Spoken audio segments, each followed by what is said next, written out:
विदेश मंत्रालय की तरफ से सख्ती के साथ कहा भी गया है कि ये जो खटास है इसका सीधा सीधा रीजन ट्रूडो हैं, उनकी सोच है, उनके सलाहकार हैं। इन सब के बीच ही बड़ी खबर, बड़ा अपडेट भारत कनाडा के बीच में बढ़ते तनाव से जुड़ा हुआ है। कनाडा के सांसद चंद्रा आर्या ने ट्रूडो की पोल खोल दी है। जस्टिन ट्रूडो खालिस्तान प्रेमी हैं, ये सांसद चंद्रा की तरफ से कहा गया है। खालिस्तानियों के चलते कनाडा के हिंदुओं में डर का माहौल है, हिंदू होने का खमियाजा भुगतना पड़ रहा है उन्हें। और साथ ही साथ खुद सांसद चंद्रा आर्या ने कहा कि मैं भी हिंदू होने का यहाँ खमियाजा भुगत रहा हूँ। कनाडा में खालिस्तानियों को राजनीतिक संरक्षण मिलता है, ये एक सांसद की जुबान है, एक सांसद का कहना है और उनकी सोच है। कनाडा में खालिस्तानियों का महिमा मंडन किया जाता है, उन्हें फुल्ली सपोर्ट होता है, आतंकवादी हमलों की तारीफ की जाती है। ये खुद सांसद चंद्रा आर्या कह रहे हैं, एक बार सुनिए क्या कहा। Namaste.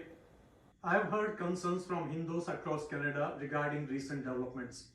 As a Hindu member of parliament, I too have experienced these concerns firsthand.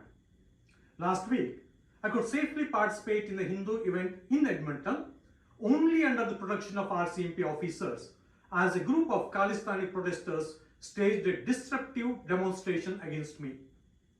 In Canada, we have long recognized the serious problems of Khalistani violent extremism.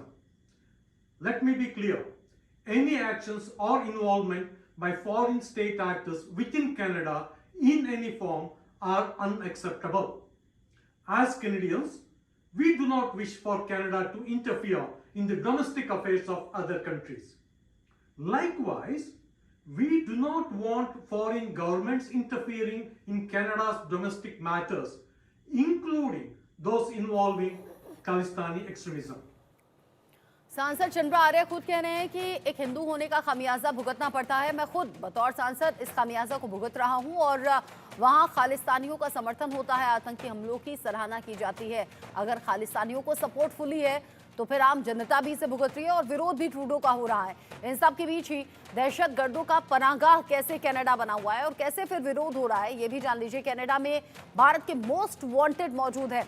इसमें संदीप सिंह सिद्धू उर्फ सनी का नाम है, इसमें अर्शदीप सिंह गिल उर्फ अर्श डल्ला का नाम है, इसमें सतिंदरजीत सिंह उर्फ गोल्डी बराड़ का नाम भी सामने आता है, चरणजीत सिंह उर्फ रिंकू बेहला भी इसमें है, रमनदीप सिंह उर्फ रमन जज है, लखबीर सिंह उर्फ लांडा का नाम है, गुरपिंदर सिंह उर्फ बाबा डल्ला का नाम भी इसमें मौजूद है।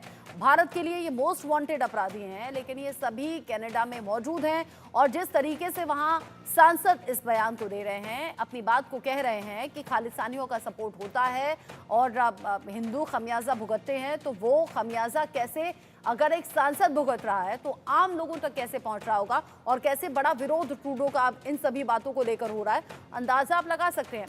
अब भारत के दुश्मन हैं, भारत के लिए मोस्ट वांटेड अपराधी हैं, लेकिन इनका खात्मा होगा कैसे, ये भी जानना जरूरी और कैसे खात्मा अभी तक हुआ है।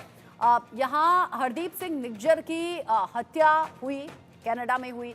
यहाँ सुखदुल सिंह सुक्खा जो कि कनाडा में हत्या उसकी कर दी गई। साथ ही साथ परमजीत पंजवड़ लाहौर जो पाकिस्तान में था उसका भी मर्डर कर दिया गया। साथ ही हरमीत सिंह हैप्पी लाहौर जिसका पाकिस्तान में कत्ल हो गया।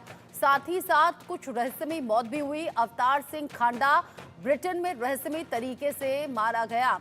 ये भारत के वो दुश्मन जिन चेहरों को आप पहचान लीजिए, भारत के वो दुश्मन जो अलग अलग देशों में अलग अलग तरीके से मौत के घाट उतारे गए या फिर उनकी संदिग्ध तरीके से मौत हो गई।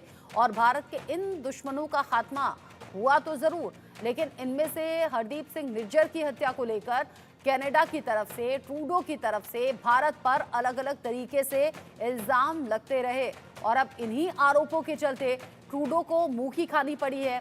मेजर शाह मेरे साथ में मौजूद हैं। मेजर शाह, भारत और कनाडा के रिश्ते अच्छे रहे हैं, एक बड़ी वजह यह भी कि बड़ी संख्या में भारतीय कनाडा में पहुंचते हैं व्यापार के लिहाज से, काम के लिहाज से और पढ़ाई के लिहाज से, और भारत और कनाडा में अच्छे खासे व्यापारिक रिश्ते भी हैं। लेकिन ऐसा लग रहा है कि ट्रूडो ने कसम खा ली है इन रिश्तों पर पानी फेरने की, इनमें खटास बढ़ाने की, इनमें दरार ज्यादा बड़ी करने की, जो कि पिछले कुछ वक्त में बयानबाजियों में दिखाई दिया है। रता जी बिल्कुल आपने सही फरमाया है। देखिए अगर मैं एक बैलेंस तरीके से देखूं तो ठीक है, अगर हमारे पे इल्जाम लगे, कनाडा की गवर्नमेंट से जस्टिन ट्रूडो ने हमारे पे आरोप लगाए, तो सबूत भी देना चाहिए था ना। साथ में सबूत देते तो उसको सब्सटैंशिएट करते और एक पुख्ता उनकी क्रेडिबिलिटी बढ़ती। लेकिन बिना सबूत के आप कैसे इल्जाम लगा सकते हैं किसी के ऊपर भी?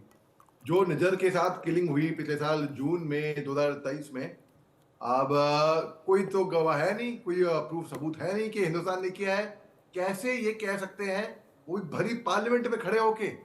मैं आपको बताता हूँ 2019, बल्कि जब से 2015 से ये पावर में है, 2019 में जब इलेक्शन हुए थे, एक बहुत पुराना गड़ा मुर्दा 2001 का इनके ऊपर स्प्रिंग के महीने में एक पार्टी में इन्होंने अपने हाथ और अपने मुंह पे ब्राउन पेंट करके एक पार्टी में गए थे। अरेबियन नाइट्स थीम थी उस पार्टी की, और इनके ऊपर बहुत तब ये महज 29 ईयर्स के थे। तब ये फॉर्मर प्राइम मिनिस्टर के फादर भी प्राइम मिनिस्टर थे कनाडा के, तो वहां के, तो इन पे इल्जाम लगा कि कैसे आप रेशियल, ये बात रेशियल हो गई, ये कैरिकेचर हो गया, आप कैसे ये कर सकते हैं? तो मिस्टर ट्रूडो जो इनके फादर थे, तो इन्होंने फिर बाद में माफी भी मांगी, अपोलोजाइज भी किया कि कहा भाई ये पावर थी, थोड़े ब्लाइंड फोल्ड हो गए थे ये। तो ये इमेच्योरिटी की बात थी उस टाइम पे। कहते हैं इतिहास अपने आप को दोहराता है।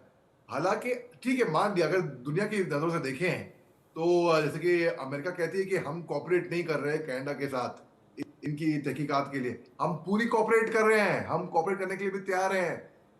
बिला वजह के फ्रिवलेस टाइम पास आरोप के लिए टाइम नहीं है हमारे पास। बिला वजह आप कुछ भी कह दो, कहीं भी कह दो, हम सुन लेंगे। हम नहीं सुनेंगे, हम क्यों सुने? कोई भी क्यों सुने बिना सबूत के? तो बिना सबूत के इल्जाम लगे हैं। हिंदुस्तान और कनाडा के बड़े अच्छे संबंध थे, बिल्कुल इतने करीबी थे, बड़ी तादाद में हिंदुस्तानियां कनाडा में हैं, काम करते हैं, स्टूडेंट्स हैं, स्टूडेंट वीजा जाके जाते हैं, IELTS का एग्जाम देते हैं, स्पीकिंग, लिसनिंग, रीडिंग, राइटिंग का एग्जाम देके वहां पे जाते हैं, वहां बड़ी कड़ी मेहनत से वहां पे पहुंचते हैं। और उनको भी चिंता सता रही है कि अगर इनको सपोर्ट खालिस्तानियों का है, खालिस्तानी इनको पावर में आने से इनको सपोर्ट करते हैं, जैसे कि आप पन्नू का एग्जाम्पल ले लीजिए आप, तो चिंताजनक बात है बाकी भारतीयों के लिए वहां पे कनाडा के अंदर।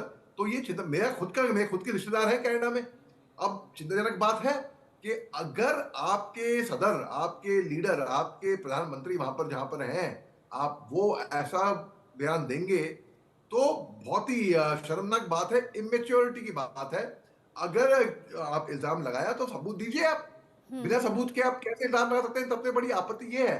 ठीक है, कोई बात नहीं, अगर अगर आपके पास सबूत होता, अगर हम गिल्टी होते, हम बोलते, हमें इतनी इंटीग्रिटी है हिंदुस्तानियों में, हम बोल देते हैं हाँ भैया, हम बताइए आप जब बिना सबूत के इल्जाम लगाएंगे, मैं एक एग्जाम्पल देता हूँ और यहाँ पे मैं समाप्त करता हूँ। हाँ। आप किसी को बोलो कि वो चोर है, अरे बिना सबूत के कैसे चोर बोल दिया? आपके पास सबूत हो तब आप चोर बोलिए ना आप। तो बेसिकली ये पूरे इनके जो आरोप हैं, तोहमत है, बेसलेस मैं मानता हूं, क्योंकि सबूत कुछ मिला नहीं है इसमें। रचना जी, सबूत कुछ मिला नहीं, बिना सबूतों के मनगढ़ंत तरीके से ट्रूडो ने ये पहली बार नहीं बोला था संजीव जी। ये कुछ महीने पीछे आप चले जाएं तब भी ट्रूडो और कनाडा की तरफ से इस तरह के आरोप लगे, तब भी भारत ने सिरे से इन आरोपों को खारिज किया और कहा कि ये मनगढ़ंत आरोप है, इनमें कोई सच्चाई नहीं। फिर दोबारा से इन आरोपों को जिंदा किया गया, फिर से ये आरोप सामने आए, फिर से उलझुल बयान दिए गए। ये सब कुछ क्या ट्रूडो ने अपने फायदे के चलते या फायदा पाने के लिए कहा होगा? और अगर हाँ फायदा पाना था तो अपने ही देश में अपने ही लोगों के जरिए उनका विरोध क्यों हुआ? फिर दूसरा मैं ये पूछना चाहूंगी कि अगर ये बयान दिया था सोच समझकर, जाहिर सी बात है उनके भी अपने सलाहकार होंगे जिसके चलते स्ट्रैटेजी बनाई गई होगी, अब वापस क्यों उन्हें अपना बयान लेना पड़ा? ये क्यों कहना पड़ा कि हाँ सबूत नहीं है?